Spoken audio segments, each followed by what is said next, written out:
yang membutuhkan eksistensi tidak hanya manusia, tetapi juga Tuhan, di mana Tuhan sendiri dalam ketika Dia menciptakan manusia, kemudian menyuruh manusia untuk beribadah, itu adalah wujud dari kebutuhan Tuhan akan eksistensi. Karena apa? Karena tanpa adanya ibadah, maka manusia tidak akan mengenal Tuhannya.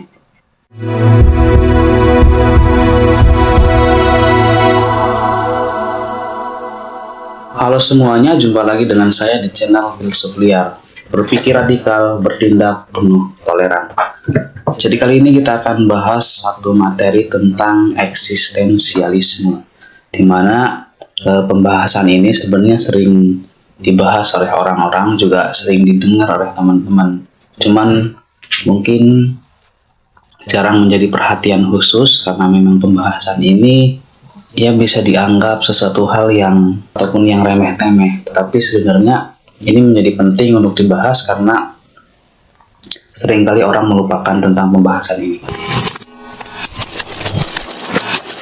Pernahkah kalian mengalami satu perasaan insecure di mana semisalkan kulit kalian lebih hitam dibandingkan dengan teman kalian, atau kalian merasa diri kalian diacuhkan ataupun tidak dihargai dalam satu perkumpulan sekelompok teman-teman kalian, atau kalian merasa bahwa pendapat kalian tidak dianggap ketika berada dalam satu forum tertentu.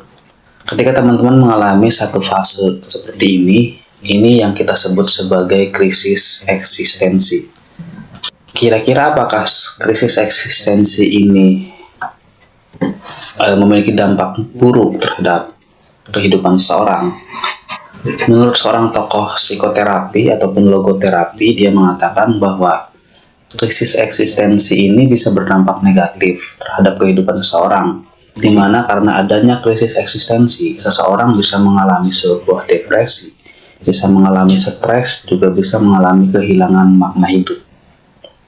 Karena eksistensi ini mengajarkan kita bagaimana mencari sebuah makna, bagaimana memanajemen diri, dan bagaimana mengetahui keberadaan kita dalam satu keadaan tertentu, sehingga tidak adanya kecenderungan negatif seperti tadi perasaan insecure, perasaan tidak diakui, ataupun perasaan tidak dihargai.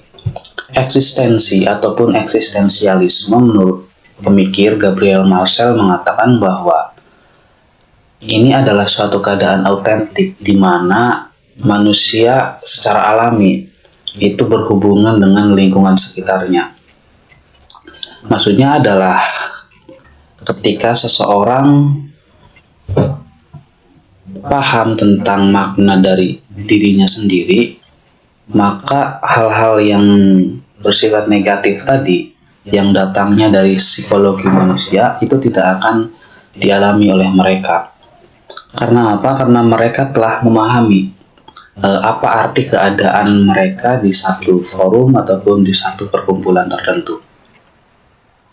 Terkadang bahwa kebanyakan orang itu sering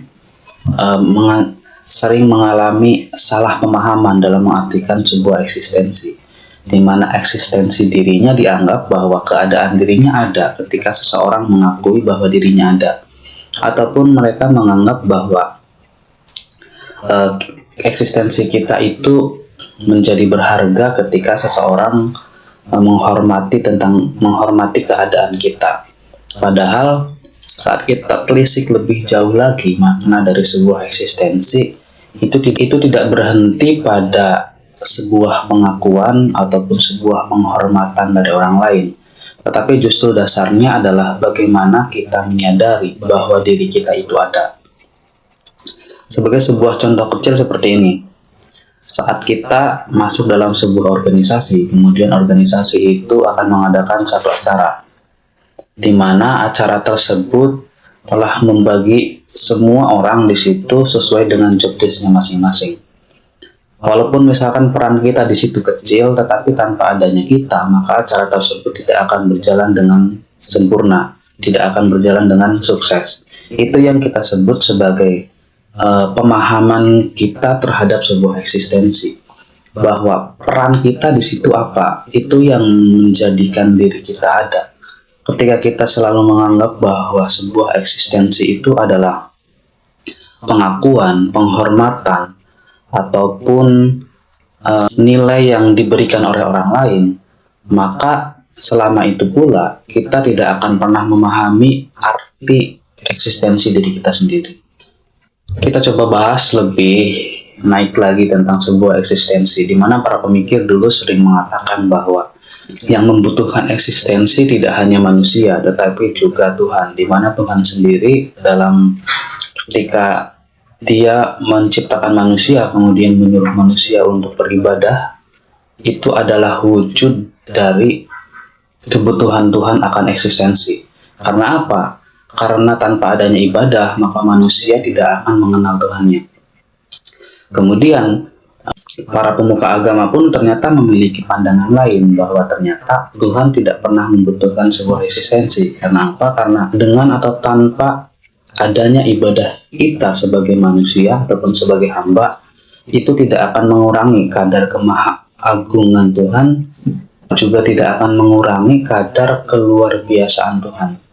Sehingga ibadah dan ritual yang kita lakukan untuk memuja Tuhan itu sebenarnya akan kembali kepada manusia itu sendiri, bukan sebagai wujud untuk membuktikan bahwa eksistensi Tuhan itu ada.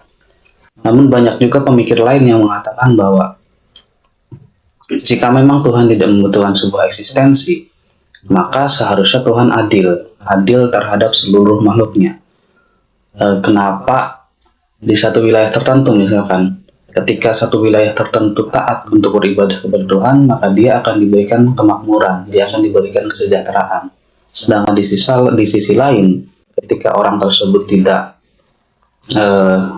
patuh ataupun tidak taat, maka dia akan diberikan kesengsaraan. Ketika Tuhan memiliki kemahakuasaan dan tidak membutuhkan eksistensi, maka seharusnya tidak ada lagi kemiskinan, tidak ada lagi yang namanya penderitaan, tidak ada lagi yang namanya penyakit yang dialami oleh manusia. Itu sebuah pertanyaan yang dilontarkan kembali oleh para pemikir ateis pada zaman dulu. Kemudian para pemuka agama sekarang pun memiliki jawaban tersendiri, di mana mereka menganalogikan dengan seorang tukang cukur. Ini yang sering tenar pembahasan ini di kalangan para pemuka agama, di mana bahwa ada banyak tukang cukur di dunia ini, tetapi kenapa masih ada banyak orang yang memiliki rambut gondrong begitu kan? Kemudian orang yang bertanya tadi ke tukang cukur, dia mengatakan bahwa karena orang yang gondrong itu tidak datang kepada tukang cukur untuk menjadi cukur kayak gitu. Kemudian si tukang cukur menjelaskan bahwa benar seperti itu jawabannya. Begitupun tentang pertanyaan tadi tentang kemahakuasaan Tuhan, di mana bahwa bukan karena Tuhan tidak adil atau tidak maha kuasa, karena manusia itu sendiri yang tidak datang secara langsung kepada Tuhan untuk meminta, sehingga dia akan dibiarkan seperti itu.